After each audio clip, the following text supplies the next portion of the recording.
So once again, we are meeting in lecture number 4 of chapter 5. What is the title of our chapter? Movement towards independence. Acha, what is the content of the chapter?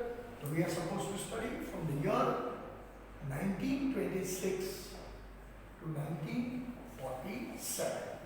Right? These 20 years are to be studied upon. तो मेरा कहने का मतलब ये है कि ये जो 20 साल में जो हमारी आज़ादी के लिए जो घटनाएं घटी, जो हमको आज पढ़ना है, वो सब हम डीप में पढ़ेंगे. अच्छा, starting from 26. First of all, before I start this lecture, ये लेक्चर में शुरुआत करूँ इससे पहले मैं आपको तीनों लेक्चर का रिवीजन बता देना चाहता हूँ, ताकि आप मेरे साथ लाइन में ग्रिप में आ जाए. बराबर है? अभी हमारा लेक्चर नंबर 4 है, लेकिन 4 के पहले लेक्चर नंबर 1, 2, 3 में क्या हुआ वो तो रिवाइज करना पड़ेगा ना.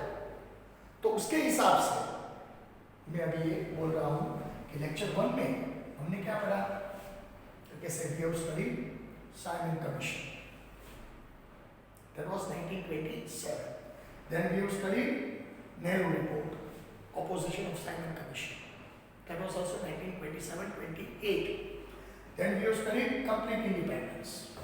That was almost 1930. है समझ में? तो ये 3 इवेंट हमने पढ़े थे. फिर दूसरे लेक्चर में, right, we have studied about Dandi यात्रा.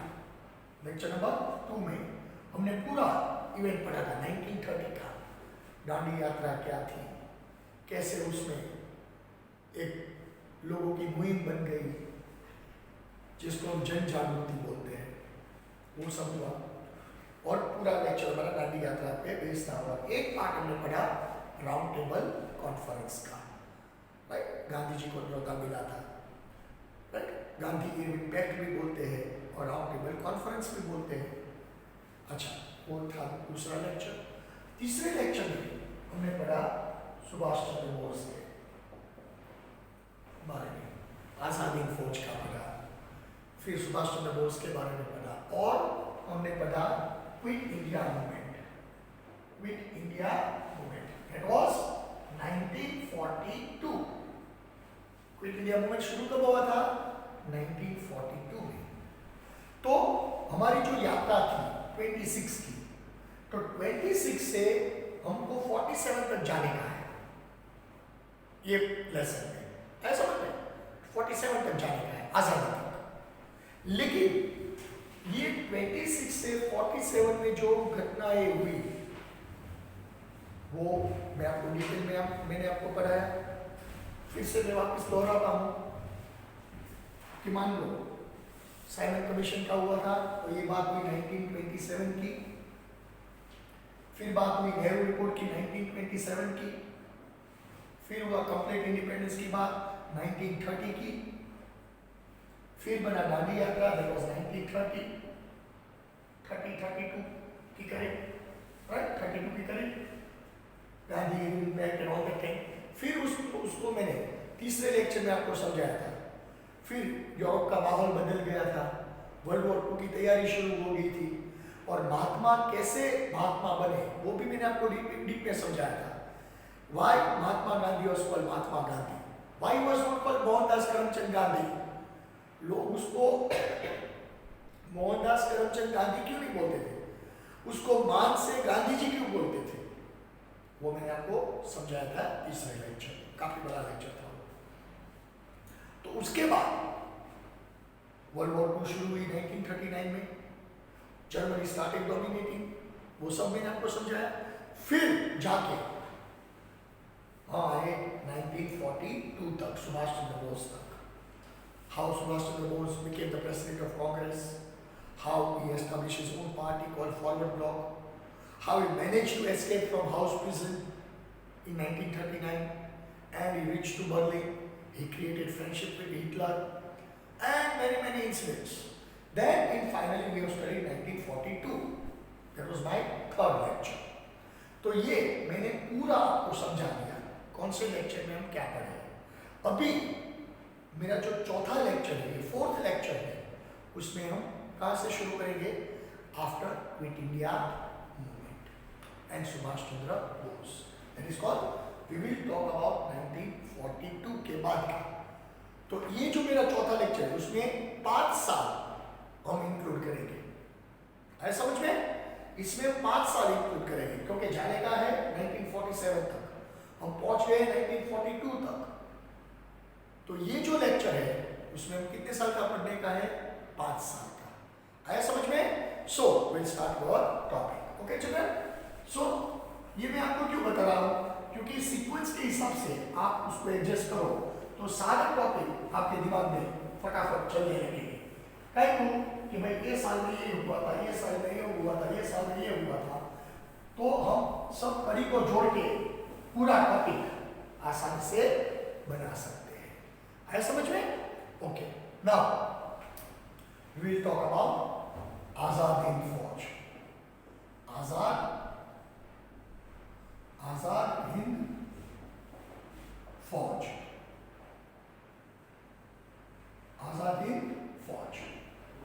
आजाद हिंद फौज का मैंने आपको समझाया था, लेकिन वापस मैं समझाऊंगा क्योंकि उसके उधर से ही टॉपिक शुरू होता है।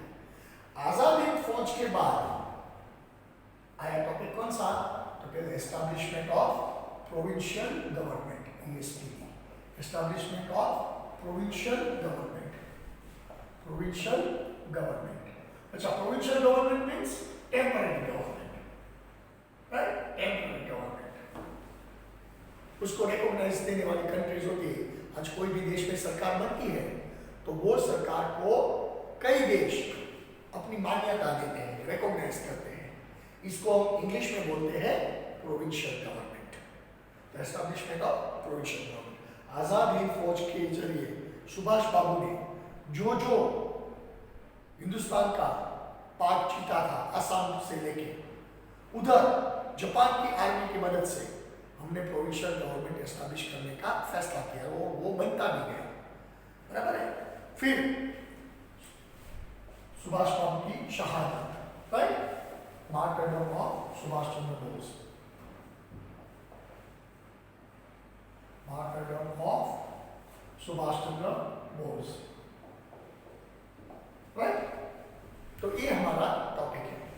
और एक बड़ी दुर्भाग्य की बात है कि इस वक्त जैसे बोलते हैं हमारा हम नसीब भी मांगते हैं, तो इधर मैं आपको एक बात बता दूं कि ये बात में, ये जो 3 टॉपिक मैंने लिखे हैं, अगर ये 1 सेकंड में मान लूं कि ये टॉपिक सब सही होते, बराबर है, ये टॉपिक सब सही होते, तो शायद हमारा हिस्ट्री जो होता, आज आप लोग पढ़ रहे हो, वो शायद अलग होता। क्यों? कि सुभाष चंद्र बोस ने एस्केप किया कलकत्ता से, वो बर्लिन पहुंचे,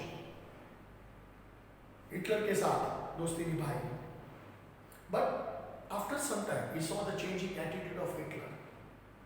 हिटलर का पूरा हाव भाव बदल गया था और उसको ऐसा लगा, वो तो बुद्धिशाली थे ही, इंटेलिजेंट तो सबसे बढ़िया थे, उसको ऐसा लगा कि भाई इधर से मैं अपनी मातृभूमि के लिए कुछ नहीं कर सकता, इसीलिए हिटलर को बना के नाजी आर्मी की मदद लेके वो अटलांटिक ओशन, इधर मान लो ये यूरोप की बॉर्डर है, इधर वोस्टॉक नामक पोर्ट है, मैंने आपको पिछले लेक्चर में बताया, उधर से सबमरीन में यात्रा करके अटलांटिक ओशन क्रॉस करके, अफ्रीका क्रॉस करके, इंडियन ओशन में एंटर करके वो 6 जापान तक पहुंचे,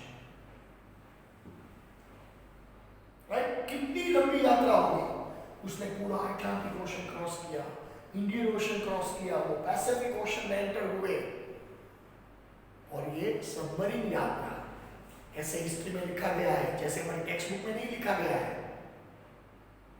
हिस्ट्री में सुभाष बाबू जो सबमरीन में यात्रा किया, जर्मनी की सबमरीन में, वो सबमरीन का नाम था U2।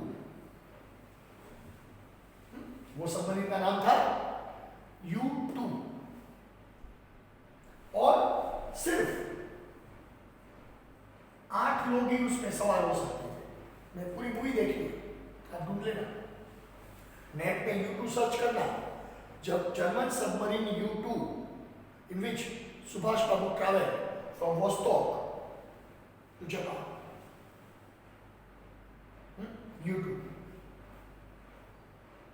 सिर्फ 8 लोग, और ये माहौल था वर्ल्ड वॉर का। इधर से अमेरिका का प्रेशर था, इतनी अटलांटिक ओशन, इंडियन ओशन में माइंस लगा रखी थी, उसमें रास्ता ढूंढते ढूंढते ढूंढते वो इधर तक पहुंचे थे। और उस वक्त जापान का जो राजा था, जापान में उस वक्त मोनार्कियल सिस्टम थे वर्ल्ड वॉर के वक्त, उसका जो राजा था उसका नाम था हिरोहितो,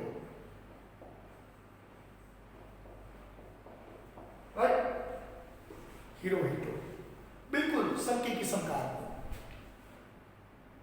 राइट। उसको वो बनाने में कामयाब हुए और उसको बनाने के बाद हिरोहितो की इंस्ट्रक्शन के जरिए आजाद हिंद फौज में जापान से हमको मदद मिलने लगी। It is not an easy task. ये तो बुक में लिखा है, एक पैराग्राफ में सब कुछ खत्म हो जाता है। जितना इजीली लिखा है इतना इजी है नहीं। उस वक्त ये सब बड़े बड़े, हम क्या बोलते हैं उसको, डॉन बोलते हैं ना, Germany, Hitler, Italy, Mussolini, Japan, Hirohito, ये तीनों लोगों ने पूरी दुनिया को ध्वजा के रख दिया था। और एक नहीं, ये तीनों ने, भले मुसोलिनी ने हमको डायरेक्ट पर मदद नहीं की थी, लेकिन मुसोलिनी भी एक समय सुभाष बाबू से प्रभावित हुए थे। वो भी उसकी बात मानने के लिए मजबूर हुए थे। तो आप सोचिए, जिन 3 लोग ने पूरी दुनिया को वर्ल्ड वॉर 2 में ड्रैग कर दिया, तबाही मचा की थी, बराबर, ये तीनों लोगों ने, सुभाष चंद्र बोस ने अपनी बात से कन्विंस किया था। तो उसके हिसाब से अभी आप अंदाजा लगा सकते हो कि सुभाष चंद्र बोस की कितनी खूबियां होगी, कितनी इंटेलिजेंसी होगी, कितना उसका कन्विंसिंग पावर होगा, और कितने उसको किसी को समझाना आता होगा। He was a gem, but unfortunately we believe in principle of non-violence। तो हमारी जो हिस्ट्री है एक ही ट्रैक पे चलती है, नॉन वायलेंस के ट्रैक पे। हाँ, एक बात मैं समझता हूँ कि सुभाष बाबू का जो रास्ता था वो टिट फॉर टैट था। अगर आप मेरे को प्रेम से बुलाते हो तो मैं आपको ज्यादा प्रेम से जवाब देने वाला हूं। वो उसका रास्ता था। अगर आप मेरे को प्रेम से बुलाते हो तो उससे भी बढ़िया प्रेम से मैं आपको जवाब दूंगा। और अगर आप मेरे को एक गाली देते हो तो उससे 100 गुनी अधिक, 100 गुनी भारी गाली मैं आपको देके वापस करूंगा। ये रास्ता सुभाष चंद्र बोस का था। ये रास्ता सुभाष चंद्र बोस का था। और इसीलिए हमारे जो प्रिंसिपल्स है नॉन वायलेंस के, उसके हिसाब से नॉन वायलेंस, मैं किसी के अगेंस्ट में नहीं हूं, but we can not hide the truth. सत्य को छिपा भी नहीं सकते ना। आज नहीं तो कल वो बाहर तो आएगा, तो उनका किसी को मुंह दिखाने का भी नहीं रहेंगे। जितना कॉन्ट्रीब्यूशन महात्मा गांधी का है तो उतना ही कॉन्ट्रीब्यूशन सुभाष चंद्र बोस का भी है। हाँ, उसका रास्ता अलग था। मैंने आपको बोला उसका रास्ता प्रेम भरा भी था और वायलेंस का भी था। गांधी जी का एक ही रास्ता था, नॉन वायलेंस। अगर आप एक गाल पे थप्पड़ खाते तो दूसरा दर्द, बात खत्म। सुभाष चंद्र बोस का रास्ता क्या था? एक चाका लगाया, आप 5 लगा दो। हमने दांडी यात्रा पढ़ी है, लेकिन सुभाष चंद्र बोस ने अपनी कैरियर में जो 2 यात्रा की, इधर कैलकाटा से भागते हुए बर्लिन तक पहुंचना और फिर वॉस्टॉक से निकल के पूरा अटलांटिक ओशन क्रॉस करना, इंडियन ओशन क्रॉस करना, पैसिफिक में एंटर होना और जापान पहुंचना, और वो भी वर्ल्ड वॉर के बीच में, जब पूरी दुनिया में तबाही मचा रखी थी। उस वक्त ये कोई साहस से कम नहीं है। अगर बच्चे लोग, आप कोई इंग्लिश थ्रिलर पिक्चर देखते हो तो आपको ये कोई इंग्लिश हॉलीवुड की थ्रिलर मूवी से इतना कम नहीं लगेगा, मैं आपको ये गारंटी देता हूँ। क्योंकि मैं सब पढ़ के बैठा हूँ, देख के बैठा हूँ, समझो, सब मैंने देखा कि ये कोई थ्रिलिंग मूवी से कम नहीं है, लेकिन उसका जो रास्ता था वो शायद वायलेंस का था। इसलिए मेरे हिसाब से शायद मैं गलत भी हो सकता हूँ, ऐसा मैं नहीं बोलता कि मैं सही हूँ, मैं गलत भी हो सकता हूँ। मेरे हिसाब से सुभाष चंद्र बोस हमारी आज़ादी की जंग में साइडवेज हो गए थे। उसकी रेपुटेशन आप ईस्टर्न कंट्रीज में देखो, वो जब सिंगापुर, मलाया, इंडोनेशिया, जब हमारे इंडियंस को मिलते थे तो उधर उसकी इज्जत देखो। अरे बच्चे लोग अपनी पिगी बैंक लेके सुभाष चंद्र बोस को समर्पित कर देते थे कि नेताजी, हमने इतना पैसा इकट्ठा किया है, आप हमारा पैसे अपनी आज़ादी के काम में यूज कीजिए। मतलब वो सब मास लीडर। मैंने आपको बोला ना, कभी भी आपके पास कई सारा टाइम है, आप एक बोस मूवी देखना, सब दिखाते हैं। हम जितना उसको रिस्पेक्ट करते हैं, उससे कई गुना ज्यादा रिस्पेक्ट उसको ईस्ट में मिला था। एक एपिसोड मैंने पढ़ा था, it was a island near Indonesia, where, मैं आपको बात बताता हूं, आइलैंड का नाम मैं शायद भूल गया हूं। Only 800 Indians were living there, and that island was strategically important for Japanese army. और उधर जापानीज आर्मी ने हमला किया, 800 इंडियंस को बंधक बना दिया, जेंट्स मेंबर को अलग कर दिया, लेडीज बच्चे को घर में हाउस अरेस्ट, और तबाही मचा रखी थी। वो इंडोनेशिया, जावा, सुमात्रा के करीब का ही आइलैंड था, स्ट्रेटेजिकली इंपॉर्टेंट। उसका नाम अचानक याद आएगा, मैं आपको बताऊंगा। तो वो जो आइलैंड पे जापान ने कब्जा कर रखा था, क्योंकि वो आइलैंड पैसिफिक ओशन और इंडियन ओशन का स्ट्रेटेजिक पॉइंट था, इंपॉर्टेंट पॉइंट था, वर्ल्ड वॉर 2 का समय था, राइट। तो इसीलिए वो आइलैंड, इसी आइलैंड को जापानीज आर्मी को चाहिए थे। और एक बात सुन लो, वर्ल्ड वॉर 2 के बाद सबसे खतरनाक आर्मी जापान की थी। हिटलर की नाजी आर्मी थी, वो जितनी खतरनाक नहीं थी, उससे कई गुना घातक जापान की आर्मी थी।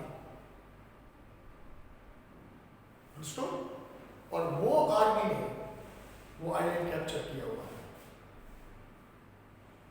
जब सुभाष चंद्र बोस टोक्यो पहुंचे, जापानीज एम्पायर से बात हुई, हमारे भारतीयों पे जापानीज आर्मी ने भयंकर अत्याचार लगा रखे थे, भयंकर अत्याचार। अचानक सब कुछ बंद हो गया। क्यों? टोक्यो से ऑर्डर हुआ है, सब भारतीयों को छोड़ दिया जाए। उसको अपने हिसाब से रहने दिया जाए, अपना काम धंधा करने दिया जाए, कोई पाबंदी नहीं है। अचानक तो ये काम सुभाष चंद्र बोस ने किया था, जो जापान का एम्परर था हिरोहितो, उसको समझा। और ये आइलैंड तकरीबन 8 महीने से जापान के कब्जे में था। अचानक पूरा इक्वेशन 8 सेकंड में बदल गया। तो ये थी उसकी, क्या बोलते हैं, आवड़त। ये था उसका पावर। वो कोई ऐसी वैसी व्यक्ति नहीं थी। और अगर आसाम से हमारा हिंदुस्तान अगर आजाद होता हुआ होगा दिल्ली तक, तो शायद हम अलग ही स्टेट पढ़ते होंगे। लेकिन जापान में बम वर्षा हुई, हिरोशिमा नागासाकी खत्म हुए 45 में, और उस वक्त सुभाष चंद्र बोस को बोला गया था कि अगर हम वॉर बिजनेस के तौर पे पकड़ा जाएंगे तो हम सबको मालूम है क्या सजा मिलने वाली है। एलाइड फोर्सेस कभी भी आ सकती है, तो आप कुछ हो इससे पहले इधर से आप निकल जाओ। उधर से निकल गए, फॉर्मोसा आइलैंड पे ऐसे बोला जाता है उसका प्लेन क्रैश हुआ है। लेकिन आज भी वो सस्पेंस है, क्योंकि प्लेन में 8 लोग सवार थे और डेड बॉडी, मतलब जली हुई बॉडी तो 7 लोग की मिली है। आप विकिपीडिया पढ़ लो, हिस्ट्री में जो लिखा है हमसे कोई मतलब नहीं है। आप विकिपीडिया पढ़ लो, ढूंढ लो। If 8 persons are riding a plane and that plane gets fired, how it is possible that only 7 persons are recovered? अच्छा, 1 सेकेंड मान लेते हैं कि 8वां जो व्यक्ति था उसकी बॉडी बिल्कुल जल गई थी, बिल्कुल जल गई थी, तो उसकी एशिस तो मिलनी पड़ेगी ना। वो तो कोई हवा में गायब नहीं होगी, वो भी नहीं मिला है। That means he was disappeared. और वो आज भी सस्पेंस है। और ऐसा माना जाता है कि after independence he lived his remaining life in Tibet in a disguise of Bauddha monk. Understood? After 2 years, India became independent. ये घटना के बाद उसका जो टारगेट था आजादी का, वो सपना पूरा हो गया। फिर काय को लाइफ में आने का। Then himself, after this incident, he was cured privately. ऐसा हिस्ट्री में लिखा है एनसाइक्लोपीडिया में कि he was given a private treatment for at least 27 days. पूरा शरीर चल गया था। 27 डेज तक उसकी ट्रीटमेंट चली, और 27 डेज के बाद उसकी रिकवरी जो हुई, फिर पता नहीं वो कहाँ गए। हम इस पे क्यों भरोसा करें? क्योंकि जो इंसान कलकत्ता से बर्लिन तक पहुंच सकता है, बर्लिन से टोक्यो तक जो पहुंच सकता है, वो क्या नहीं कर सकता? तो उसकी डेथ को हम कैसे मान लें? जो 2 साल में 2 ऐसे साहस कर सकते हैं, और वो भी वर्ल्ड वॉर 2 के बीच में, when the war was going on full fledged, तो हम ये कैसे मान लें कि उसका प्लेन क्रैश हुआ और he met a death, body तो रिकवर हुई नहीं है। मतलब इस death is a suspense, and it is said once I have read that Subhash Chandra Bose died in 1998. Then he adopted a Buddhist religion and he spent the rest of his life in Tibet as a Buddhist monk. तो उसका जो target था आज़ादी का, वो तो निकल चुका था। हमारा हिंदुस्तान तो आज़ाद हो चुका था, अब कोई मायना नहीं था। तो अपना शेष जीवन उसने तिब्बत में समर्पित कर दिया बुद्धिस्ट साधु के रूप में। But his death was not confirmed. Right? कोई गला साफ करके ऐसे कोई नहीं बोल सकता है he died in plane crash because no evidence is found. ऐसा समझ में? सो ये तीनों टॉपिक एक दूसरे से कनेक्टेड है. एस्टैब्लिशमेंट एंड मैनेजमेंट ऑफ आजाद फौज, and establishment of provincial government, means temporary government, and finally the martyrdom of Subhash Chandra Bose. ये तीनों टॉपिक एक साथ कनेक्टेड है. आया समझ में? Okay. Establishment of provincial government. Right. Subhash Chandra Bose formed a provincial government and became the prime minister. He allocated other departments to his companion to form a cabinet. This government was recognized by Germany, Japan, Italy and nationalized China and Burma. मतलब जो axis वाले थे, क्योंकि सुभाष बाबू को help किसने की थी? Axis ने. एलाइड तो उसकी अगेंस्ट थी. तो एक्सिस वाले ने जहां जहां आसाम के अंदर से अंदर का हिस्सा जो कॉन्कर किया, तो वो एक्सिस वालों ने रिकॉग्नाइजेशन दी थी कि चलो ये बात सही है, आप इधर के मतलब ये प्रोविंस आपका है. And he himself became the prime minister of that provincial government. This government was recognised by Germany, Japan, Italy and nationalised China. The government recognised Hindi as a national language and tricolour as a national flag. सब कुछ पहले से set किया गया था. It was decided to have income by assisting Japan independent role by property tax. Netaji visited Andaman Nicobar Island and name is the Shahid and Swaraj. और सोच सकते हैं अंडमान निकोबार तक सुभाष चंद्र बोस पहुंच गए थे. और उधर अंडमान निकोबार आज हम बोलते हैं, लेकिन उस वक्त उसका नाम नेताजी ने क्या दिया था? एक आइलैंड का नाम दिया था शहीद और दूसरे आइलैंड का नाम दिया था स्वराज, जिसको हम आज अंडमान निकोबार बोलते हैं.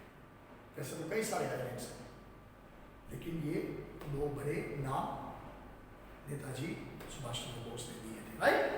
ओके. सो ये बात हुई प्रोविंशियल गवर्नमेंट की. नाउ लास्ट टाइम कैसे उसकी शहादत हुई, लेकिन हुई नहीं थी. He was able to escape the injuries after 27 days. Right? So let's come.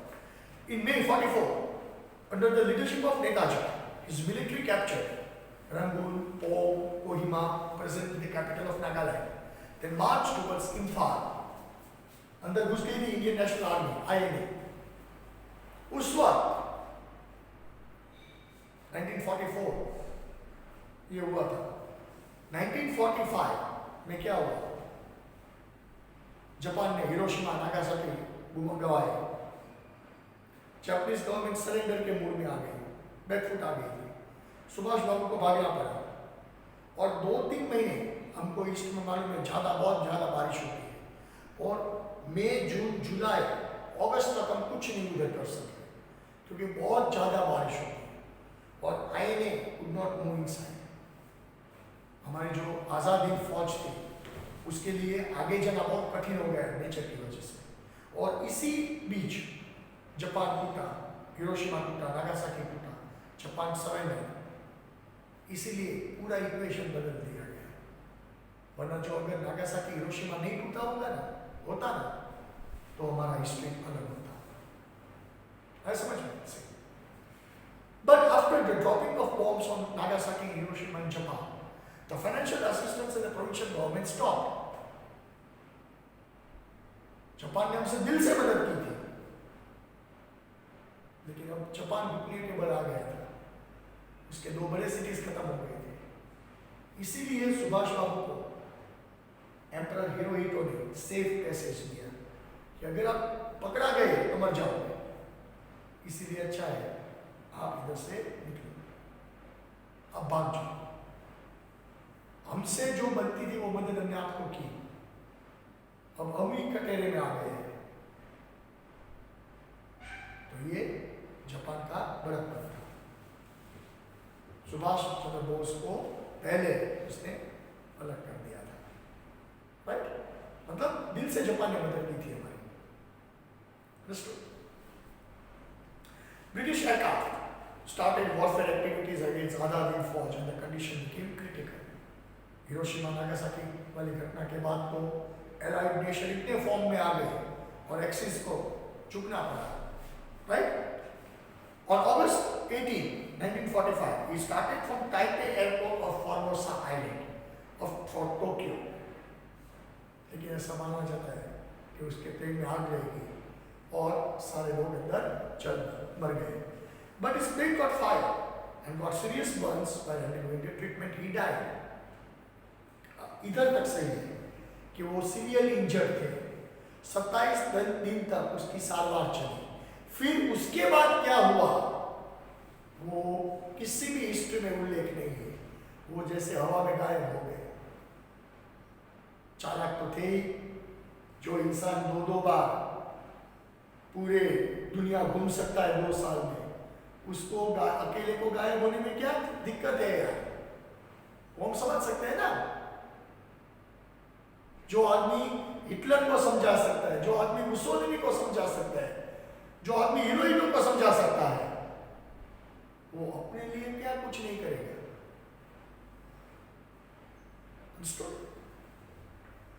And got serious injuries while he died. ऐसे माना जाता है. लेकिन see the last line. The death mystery has remained unsolved to date. आज भी वो mystery solve हुई नहीं है.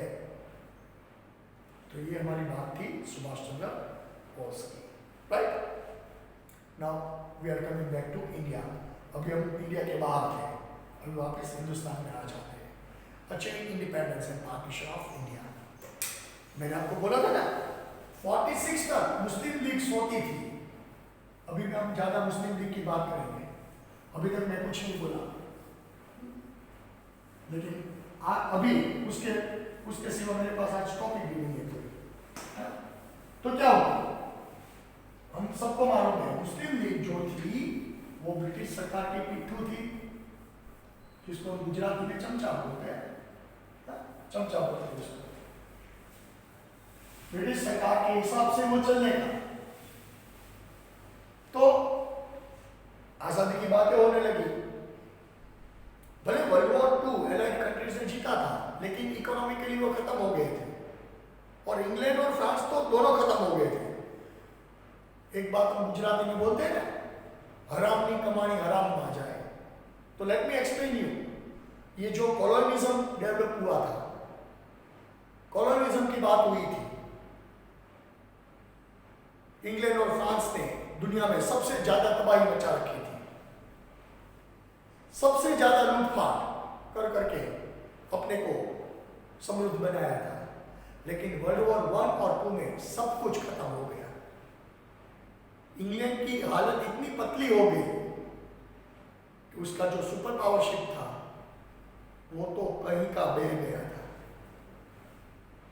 अब दूसरे राष्ट्र आ गए थे सुपर पावर में, जो थे रशिया और अमेरिका. कंगाल हो गया था इंग्लैंड. और फिर जून में 1946 में ऐसा बोला गया कि हम हिंदुस्तान को आजाद करने वाले हैं. डेट दी गई 30 जून 1946. 2 साल का समय दिया गया. 30 जून 1948. 2 years. ये 2 साल में हम हिंदुस्तान को आजाद करेंगे. खुशी का माहौल था. लेकिन वो जाते जाते भी एक ऐसा प्रॉब्लम रखना चाहते थे कि ताकि अगले साल आने वाले दिनों में हिंदुस्तान हकीकत में हिंदुस्तान ना रहे. इधर से मुस्लिम लीग का रोल शुरू हुआ. जो मुस्लिम लीग 1906 में एस्टैब्लिश हुई थी वो 1946 तक सोती ही रहती थी. मैंने सारे टॉपिक आपको पढ़ा है, एक साल का समझा के. भैया आप मेरे को बताओ कब मैंने मुस्लिम लीग का नाम लिया? आप मेरे को बताओ, चलो मेरे को एक भी टॉपिक आप बताओ फूल में से भी ऐसा बोला नहीं कि Muslim League participated in this activity. अचानक 46 में उसकी नींद उठ गई, 46 में उसकी नींद उठ गई 40 साल के बाद, क्योंकि अभी मैंने बोला it was a brain child, Muslim league was a brain child of British. ये अच्छी भाषा में मैंने बोला, और ओपन लैंग्वेज में उसको बोलते हैं मुस्लिम लीग जो थी वो ब्रिटिश की पिट्ठू थी, और गुजराती में क्या बोलते हैं, मुस्लिम लीग जो थी ये अंग्रेजों चमचागिरी परिणाम। मेरे को 3 लैंग्वेज आती है, तीनों मैंने बोल दी ऐसे। ओके, तो 46 में अचानक लीग वाले जाग गए, अचानक उसको ऐसा लगने लगा कि after going from India Muslim will not be safe in India. जो मिडिल ईस्ट से आए थे 9th-10th सेंचुरी में, अभी 20th सेंचुरी आ गई थी, 1000 साल तक वो सेफ थे। अचानक उसको ऐसा लगा कि अभी सेफ नहीं है भैया, क्योंकि ब्रिटिश ही हमारे मसीहा थे। अगर ये लोग हमारे माई बाप चले जाएंगे हम तो अनाथ हो जाएंगे, राइट? तो हम देखते हैं अगर किसी आदमी को 2 बेटे होते हैं, ऐसे सोचते हैं कि भाई चलो मेरे जाने के बाद ये दोनों आपस में सट्टा सट्टी बुलाए, इससे तो अच्छा है कि दोनों को मैं बंटवारा कर दूं कि भाई ये तेरा ये मेरा, बात खत्म करो, राइट? सो उसको ऐसे लगने लगा, ब्रिटिश ने उसको ऐसा उस दिमाग में घुसा दिया कि अगर हम इधर से चले जाएंगे तो आपका कौन, आप तो कहीं नहीं रहोगे। तो आपको हम ऐसा सोचते हैं कि अलग एक देश बना देते हैं। आप एक अलग देश की डिमांड रखो, जिसका नाम भी सोच लिया था कि दुनिया की सबसे पवित्र जगह, दुनिया की सबसे पवित्र जगह मतलब पाकिस्तान, ऐसा देश का नाम सोच लिया, और उसने डिमांड रख ली लिखने कि भाई हमको एक अलग राष्ट्र चाहिए हमारे सेफ्टी के लिए, बराबर है, अलग राष्ट्र दें। Even British supported this theory. Muslim league के उस वक्त के नेता जो थे मोहम्मद अली जिन्ना, जैसे हम बोलते हैं Mahatma Gandhi is called the father of nation, Mohammad Ali Jinnah was called the father of Pakistan. उसने एक थियरी रख दी कि हमको एक अलग राष्ट्र दे, माता को हो गई।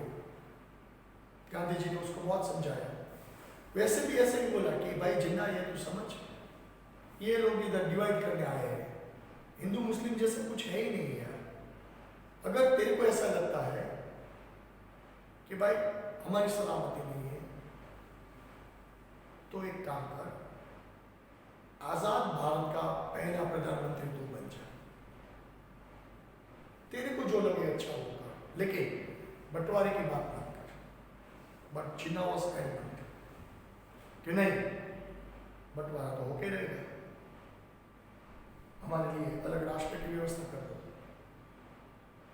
और आप अलग हो जाओ। बहुत कुछ हुआ, बहुत कुछ गांधी जी ने बहुत समझाया, लेकिन जैसे जैसे वो समझाते गए मोहम्मद अली जिन्ना का जुनून वैसे ही बढ़ता गया। एक समय ऐसा आया कि उस वक्त इंडियन नेशनल कांग्रेस को भी धमकी दे दी कि भाई अगर बंटवारा नहीं हुआ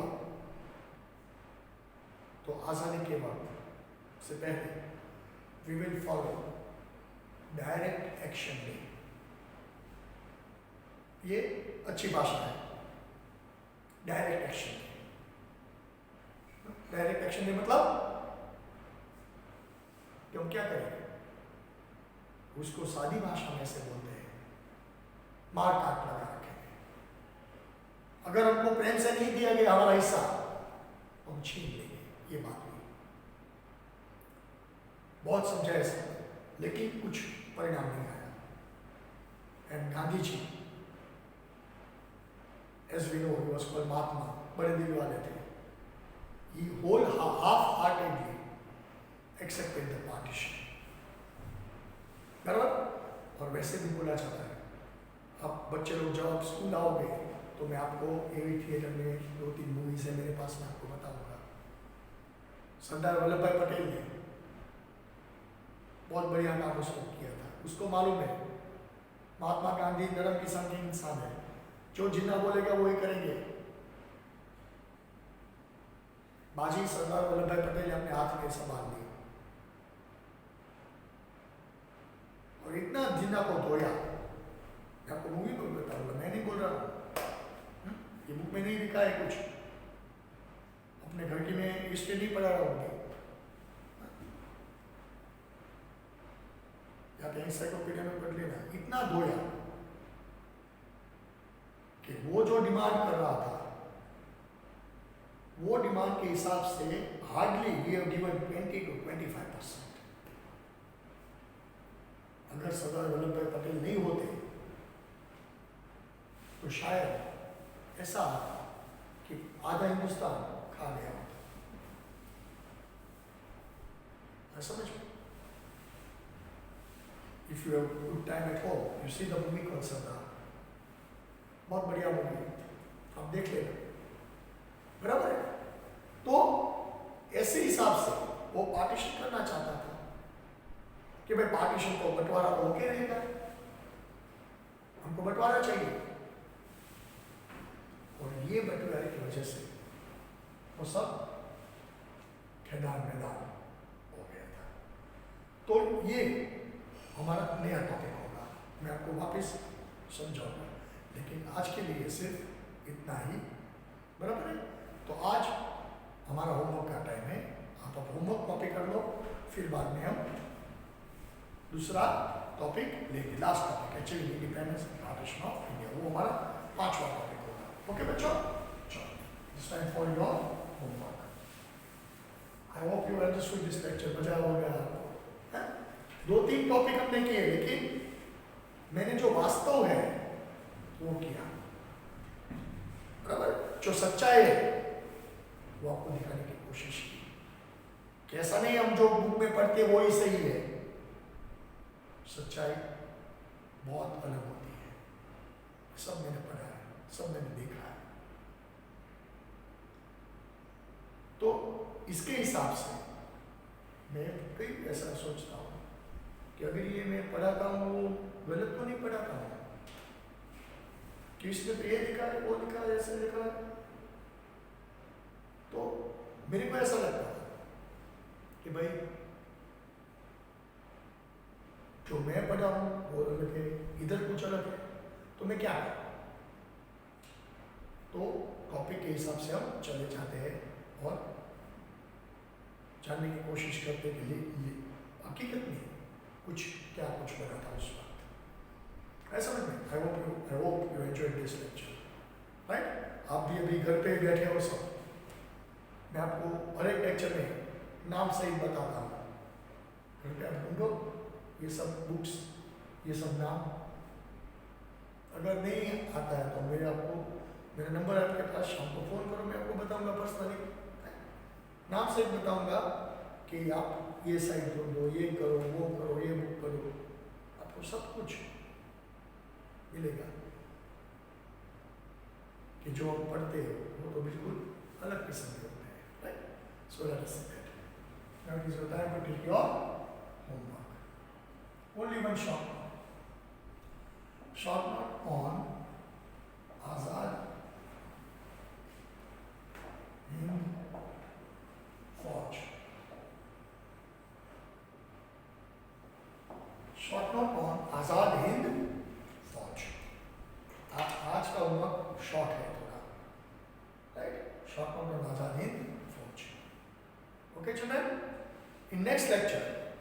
we will shift our focus towards India. That is called India achieving independence.